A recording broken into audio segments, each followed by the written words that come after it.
Muchas gracias, señor presidente. Señor Mas, le pongo brevemente en antecedentes. Mi grupo considera que esta comisión es una burla al parlamentarismo, a la verdad y al sentido común. Aquí se pretende reescribir la historia a gusto de los separatistas, aduciendo haber sido víctimas de una persecución policial y política orquestada desde el Estado. Pero los hechos no tienen vuelta de hoja, por mucho que ustedes se empeñen en distorsionarlos, como ha hecho usted en su intervención inicial. Porque la realidad dice que la única operación que sufrió Cataluña fue el golpe perpetrado contra el orden constitucional y el proceso de división y exclusión social de una parte de la sociedad catalana que llevaron adelante las fuerzas separatistas gobernantes. Desde luego, no es erróneo afirmar, señor expresidente de la Generalitat, que con usted empezó todo, o al menos el proceso final. Por mucho que hoy nos haya hecho un relato a su medida, lleno de candor e inocencia, lo cierto es que usted, a sabiendas, actuó en contra del ordenamiento jurídico español. Destinó fondos públicos a la promoción del separatismo y desoyó conscientemente las resoluciones del Tribunal Constitucional respecto a la consulta del 9 de noviembre de 2014. Que usted esta tarde venga a advertir, como lo ha hecho, sobre riesgos y ataques a la democracia, pues francamente, permítame el tono coloquial, suena un tanto a guasa después de haber hecho lo que usted hizo pisoteando la ley.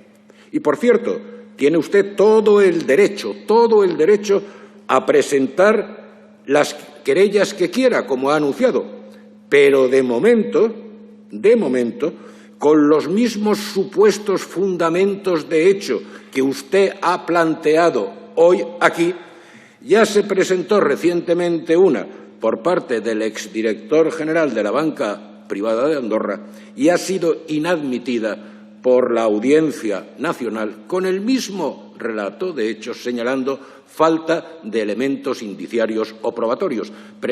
Pregúntele usted al abogado de este señor condenado y que ha pasado años de prisión por las autoridades de Andorra, que no la española, pregúntele al abogado que redactó esta querella, que seguramente lo conocerá usted porque forma parte de las antiguas grandes familias de Convergencia, el señor Molins. Pero yo le voy a formular una serie de preguntas que son las mismas, yo creo, que le harían millones de españoles si estuvieran sentados frente a usted. Usted ha empezado su intervención por calificarse de demócrata y cree que la ley obliga siempre a todos los ciudadanos por igual y, si cabe, aún más a los gobernantes, teniendo en cuenta que en democracia la ley es expresión de la voluntad popular y esta última manifestación está en el frontispicio de cualquier demócrata. La ley es expresión de la voluntad popular y obliga a todos por igual. ¿Cree usted que, efectivamente, que la ley obliga a todos por igual y, si cabe, aún más a los gobernantes? Me conformo con un sencillo sí o no.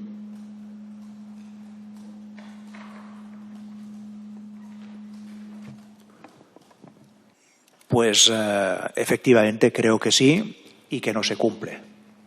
Perfecto. Entonces, usted, y me basta un simple sí o no, ¿se atreve a afirmar que siempre usted cumplió la ley durante el tiempo que fue presidente de la Generalitat de Cataluña y que las instituciones catalanas actuaron en todo momento dentro del marco legal español? Me basta un sí o no. Sí, pero claro, en este caso no le puedo decir solo un sí o un no y tendrá que tener un minuto de paciencia. No, perdóneme, yo tengo toda la paciencia del mundo, el tiempo corre. Sí, pero si usted sigue interviniendo todavía corre más. Esto es muy sencillo. ¿Cumplió usted la ley como presidente de la Generalitat? Se lo voy a contestar, pero no malgaste usted el tiempo que tiene, porque el reloj va corriendo, fíjese. Mi propósito y mi conciencia eran exactamente esas. Pensar que estábamos actuando dentro de un marco legal si por el marco legal entendemos que hay interpretaciones de los textos escritos que se pueden hacer de una manera o se pueden hacer de otra. Y siempre, eso os lo puedo asegurar, buscamos vías y resquicios legales para poder promover nuestras acciones políticas. Eso es lo que nos inspiró. Ahora, también es cierto que hagamos lo que hagamos los representantes institucionales, al final quien tiene que interpretar si esto ha sido así o no ha sido así, no somos nosotros, sino que son los tribunales de justicia. Y mi queja de esta tarde, era precisamente esta, que los tribunales de justicia, en un tema que es evidente que se han cometido acciones delictivas, ni siquiera abren la puerta a la investigación. Esa es mi queja, porque eso es lo que daña a la democracia. Entonces, señor Mas, usted buscó resquicios por los que poder reinterpretar a su antojo lo que era un mandato claro, taxativo y manifiesto del ordenamiento jurídico español en cuanto a que la soberanía nacional reside en la nación española, exclusivamente en la nación española. ¿No reconoce entonces que las actuaciones del Gobierno catalán durante su mandato referidas al proceso separatista se realizaron al margen de la legalidad constitucional?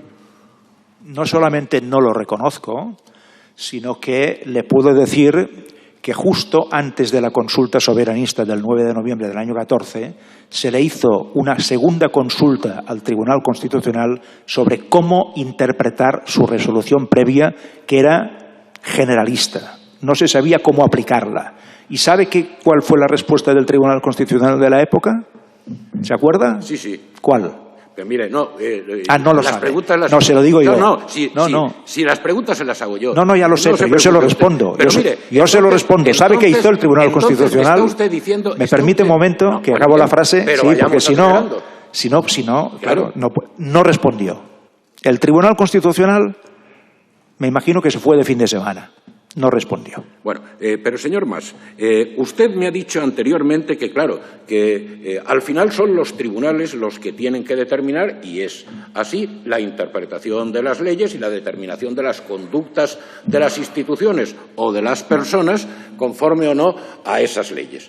Bueno, entonces, ¿por qué usted decidió no acatar? Expresa y clarísima, no es que contestara o no contestara, expresa y clarísima. ¿Por qué usted decidió no acatar la resolución del Tribunal Constitucional que había suspendido cautelarmente tanto la ley de consultas como el decreto de convocatoria del fraudulento referéndum celebrado el 9 de noviembre de 2014? ¿Por qué usted entonces, ante una resolución clara y expresa del Tribunal Constitucional, con advertencia además de las consecuencias que para usted podía suponer no acatarlas, decidió olímpicamente pasarse por el forro la resolución del Tribunal Constitucional?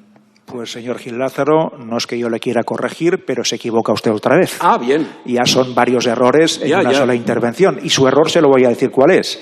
Efectivamente, hubo una resolución del Tribunal Constitucional y ¿sabe qué ocurrió? Sí. Que cambiamos el marco de esa consulta, cosa que provocó una crisis interna entre los que impulsaban la consulta de una magnitud espectacular, y al final, en el cambio de marco legal, nos apoyamos en una legislación catalana aprobado por enorme mayoría en el Parlamento de Catalán para convocar un proceso participativo. Pero oiga, ¿usted está pretendiendo tomarme el pelo? No, le explico las cosas tal como fueron. Pero ¿cómo me puede usted decir con qué desfachatez, permítame que lo diga, desfachatez dialéctica, no personal, puede usted decirme lo que me acaba de decir ahora? O sea, usted me acaba de decir que, bueno, como el Tribunal Constitucional me dijo, no me dijo que no podía hacer el referéndum, no, me dijo que sí, bueno, dejó entrever que a lo mejor sí, pero de otra forma. Oiga, le dijeron que no podía hacer el referéndum porque era manifiestamente contrario al ordenamiento constitucional. Se vuelve a equivocar. Usted me dice que para establecer una especie de apariencia de legalidad se va usted y se basa en una legislación de una comunidad autónoma para anteponerla al mandato expreso de la Constitución, a la letra de la Constitución y a la resolución del Tribunal Constitucional. Pero es que no vale la pena que sigamos... Sí que vale la pena. No, es que hay muchas cosas que le quiero preguntar y no vale la pena pues que sigamos mareando esta perdiz porque vuelvo a repetir. Permítame que le diga que se ha vuelto a equivocar. Los hechos son los hechos. No, se ha vuelto a equivocar. El Tribunal Constitucional... Pero bueno, se puede usted seguir equivocando cuando quiera. El Constitucional le dijo que usted no podía celebrar ese referéndum y usted celebró ese referéndum. Punto, pelota. Esa es la realidad. Y entonces yo le pregunto, ¿qué le hizo suponer a usted que el presidente de la Generalitat, ojo, que es el máximo representante del Estado en Cataluña, el máximo representante del Estado en Cataluña, tenía una especie de legitimidad sobrevenida y personal, jurídica y ética, para actuar frontalmente en contra del ordenamiento jurídico español que estaba obligado a cumplir? ¿Qué le hizo a usted pensar que usted era fuente única del derecho, por encima del derecho positivo? Usted podía hacer lo que a los intereses de la causa separatista les venía en gana. ¿Qué le hizo pensar que tenía usted esa supuesta legitimidad ética y jurídica? Pues mire, la legitimidad política me la daban las mayorías que teníamos en el Parlamento catalán, que eran fruto de elecciones. Entonces, según usted, la ley está supeditada a las Yo no le he mayorías. dicho esto. Yo le he dicho de dónde venía mi legitimidad y le he dicho política. Lo que ocurre es que yo le puedo decir lo que quiera y si usted no quiere escuchar, tampoco va a escuchar. Por tanto, siga con su monólogo y nos quedamos los dos tranquilos. No me venga usted distorsionando mi intervención. Sí, usted lo ha dicho, sí. Yo no me refiero a su legitimidad. Yo le contesto. No me he referido déjeme que a le conteste. su legitimidad como presidente de la Generalitat que se la daban las urnas. Déjeme que me le he conteste. referido a qué tipo de legitimidad personal la política me la daba la mayoría que teníamos en el Parlamento de Cataluña después de unas elecciones. Esa era nuestra legitimidad política. Y ahora le hablaré de el tema jurídico que a usted tanto le interesa y que a mí también. Usted sabe que la Junta de Fiscales de Cataluña, compuesta por 9 fiscales, ninguno de ellos, por cierto, de tradición especialmente independentista, sino más bien al contrario, fijó por escrito, por unanimidad, que en la consulta del 9 de noviembre no apreciaba ni el más mínimo indicio de delito. Señor Gil Lázaro. Sí, pero perdóneme usted. Ahora hablamos también de temas jurídicos, pues hablemos en esos términos. ¿Me entiende? Lo que ocurre es que el gobierno de la época del Partido Popular le ordenó al fiscal general del Estado que impusiera su criterio y ese señor hizo eso y al cabo de 15 días dimitió, harto de las presiones del gobierno de aquella época. Esa es la historia. Vuelve usted a intentar engañar a esta comisión y a tomarnos el pelo a pensar que somos bobos. La Junta de Fiscales, eso es comprobable. La Junta de Fiscales de Cataluña, como si fuera la Junta Directiva del Barça, no tiene ninguna competencia jurídica para determinar si un hecho es o no es afecto o contrario al orden constitucional. Pero oiga, ¿qué me está usted diciendo? Me cita la Junta de Fiscales, vuelvo a repetir, me podía haber citado a la directiva del Fútbol Club Barcelona, que también opinaba que el referéndum, el suyo y el posterior, pues estaba muy bien. Pero vamos a ver, usted ha utilizado 3 calificativos en su primera intervención: inmoral, ilegítimo e ilegal. ¿Usted calificaría también de inmoral, ilegítima e ilegal su propia conducta al vulnerar su deber de cumplir y hacer cumplir la Constitución y de las demás leyes del Estado como máximo representante de este en Cataluña? ¿Las calificaría así? Los calificativos no son míos, son exactamente los 3 que usted ha utilizado en su intervención. Exactamente, son los que yo he utilizado y mi respuesta en este caso es rotundamente no, porque lo que pasó en aquel momento entre Cataluña y el Estado era un conflicto de orden constitucional. Perfecto. Conflicto de orden constitucional. Perfecto, un conflicto de orden constitucional. Punto y pelota, como dice usted. Un conflicto de orden constitucional que creó usted y la Generalitat de Cataluña por alzarse jurídicamente en contra del ordenamiento constitucional, de nuestro sistema de derecho, de nuestras fuentes, etcétera, etcétera. Es decir, es que no me venga usted a decir que es que fue un conflicto. Usted lo puede calificar. Un conflicto constitucional. Usted lo puede calificar de lo que quiera. Pero aquí había un deber de derecho positivo de la Generalitat de Cataluña, como de cualquier otra comunidad autónoma, como de cualquier ciudadano, de cumplir expresamente las leyes. Y ustedes decidieron no cumplirlo. Por cierto, ¿qué le parece a usted mayor desdoro institucional para quien ejerce la presidencia de la Generalitat? ¿Ser condenado a inhabilitación por desobediencia, como lo fue usted, o fugarse oculto en el maletero de un coche para no tener que responder de sus actos ante la justicia, como hizo Puigdemont? Puede no contestarme si quiere. ¿Cuál es la pregunta, perdón? Pues ¿qué le parece a usted mayor desdoro para quien ejerce la presidencia de la Generalitat, si ser condenado a inhabilitación por desobediencia, como lo fue usted, o fugarse oculto en el maletero de un coche para no tener que responder de sus actos ante la justicia, como lo hizo? Pues mire, la respuesta es muy sencilla.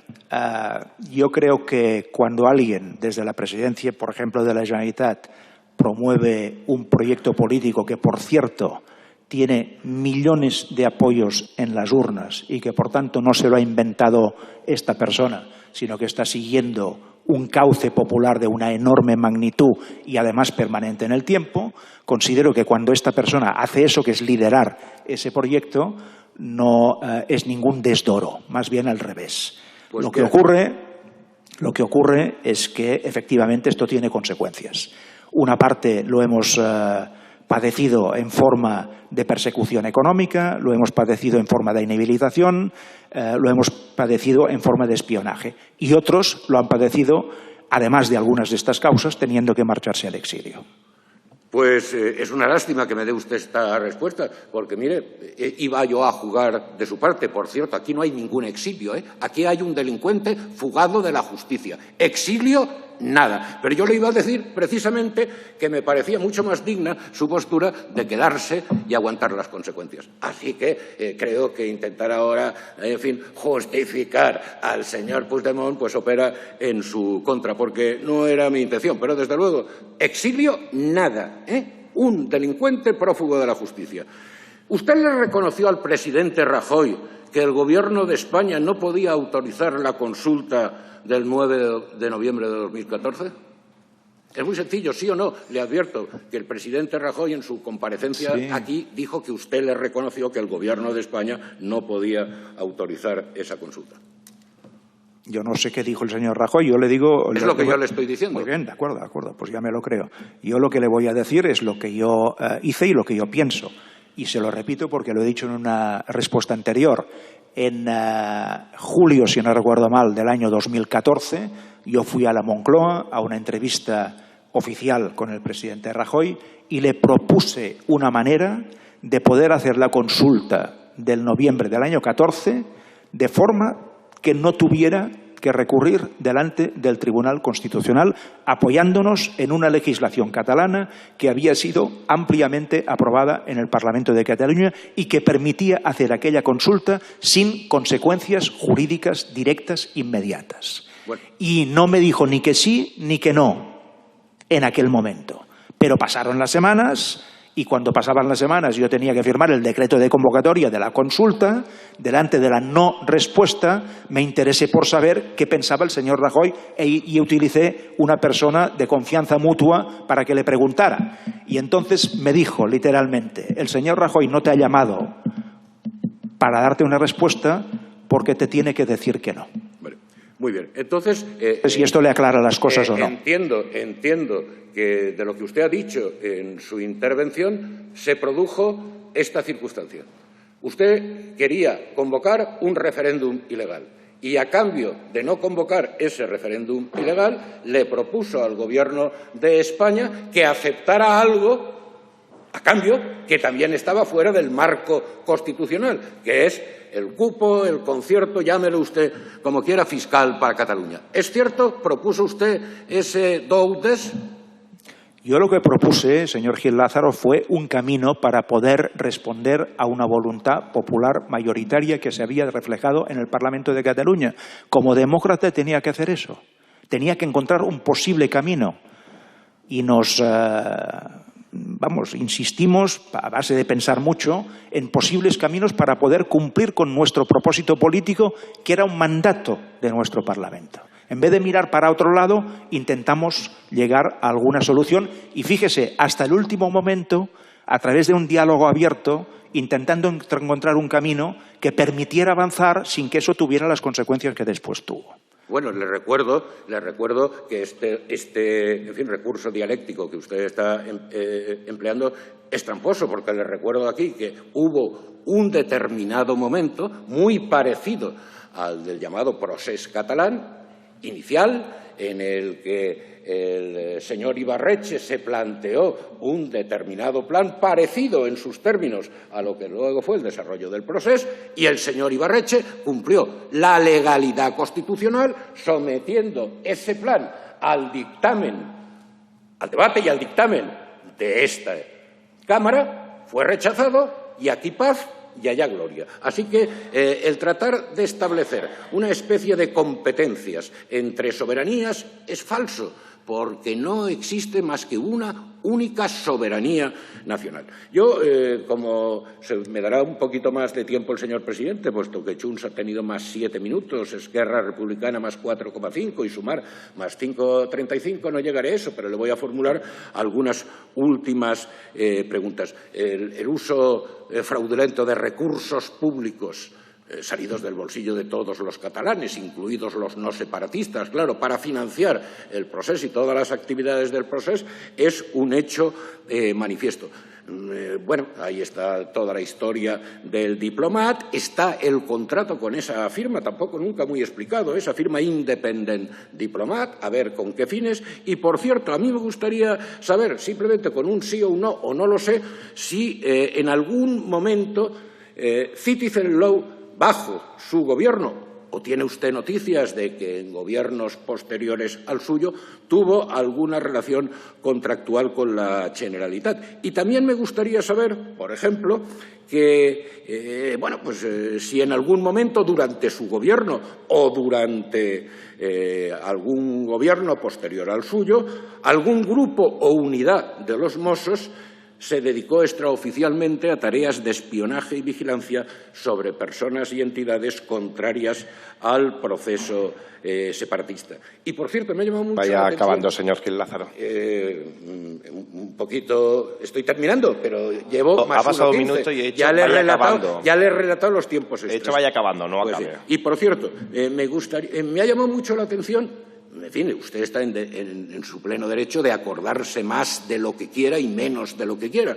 Pero me ha resultado curioso que se acordara usted tanto de los presuntos casos de espionaje sufridos por usted por el anterior gobierno, aproximadamente se dice que 8, pero no ha hecho prácticamente mención de los muchos más numerosos, se dice que 23, que presuntamente sufrió ya con el actual Gobierno de España. Y, por cierto, ¿le parece a usted serio que los grupos proponentes de esta comisión hayan citado al presidente Rajoy y ahora quieran hacerlo con el presidente Aznar, pero no han pedido la comparecencia del presidente Pedro Sánchez, bajo cuya responsabilidad le hicieron a usted presuntamente tantas y tantas otras invasiones ilegítimas? Y ahora sí que termino.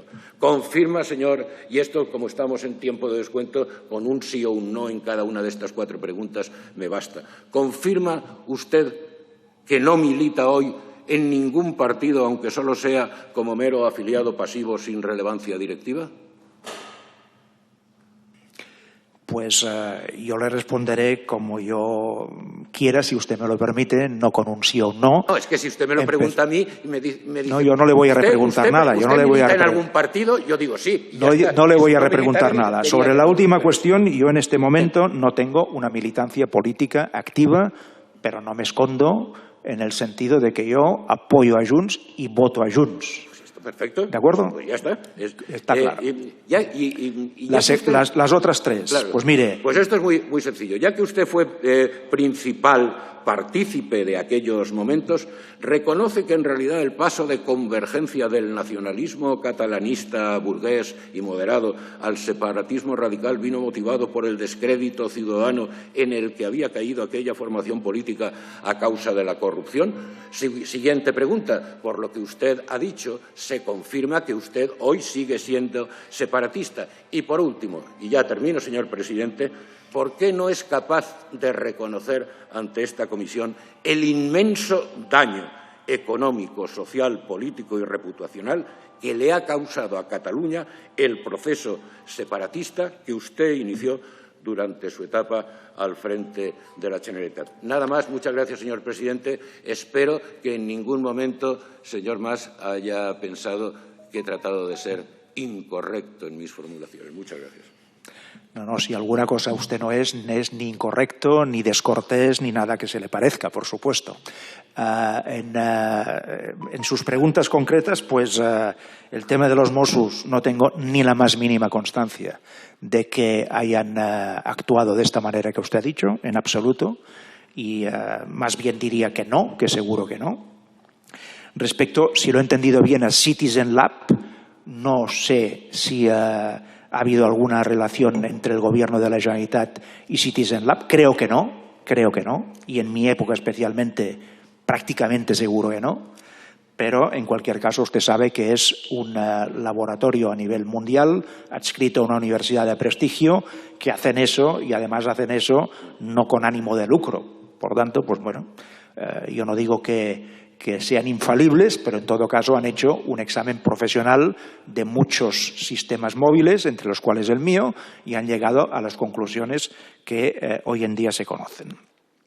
Respecto al PSOE, no recuerdo muy bien lo que usted... sí, exacto. Respecto al PSOE, sí. Pues mire... que no haya la magnitud, sí, no. Yo creo que esto, es decir, esto no termina hoy, ni termina en la próxima comparecencia, ¿no? De hecho, la Operación Cataluña funcionaba, si no entiendo mal, de una manera que iba no exactamente en la misma línea que el espionaje del Pegasus, creo. Pero a medida que se van acumulando evidencias de que el Pegasus efectivamente no solamente ha existido, sino que ha provocado también un daño importante en la democracia española, pues efectivamente esto tendrá su recorrido. Yo no sé cuál va a ser. Yo, en cualquier caso, pues en la medida en que he sido objeto de este espionaje, pues me presto a colaborar en futuras actuaciones, sean las que sean, ¿no? Y finalmente, creo que... Yo entiendo que usted plantee el tema del proceso soberanista como lo plantea. No podría ser de otra manera representando a la fuerza política que usted representa. Pero le voy a decir una cosa, simplemente es mi opinión, ¿eh? Si en algún momento, cosa que yo no deseo, fíjese, si en algún momento, cosa que yo no deseo de ninguna manera, lo que usted representa llega a gobernar, usted también intentará, supongo, aplicar el programa que lo ha llevado al gobierno. Y no lo deseo, vamos, ni en el más remoto de mis peores sueños. Fíjese, por tanto, no le voy a engañar con afectos que no siento en absoluto. Estoy en las antípodas de lo que usted piensa. Pero dicho esto, como demócrata, como he empezado mi primera intervención, le digo lo mismo.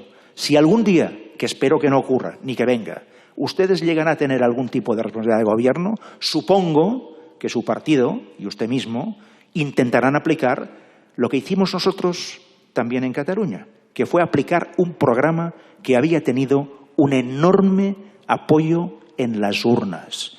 Y a esto, señor Gil Lázaro, se le llama democracia. ¿Y sabe lo que ocurre?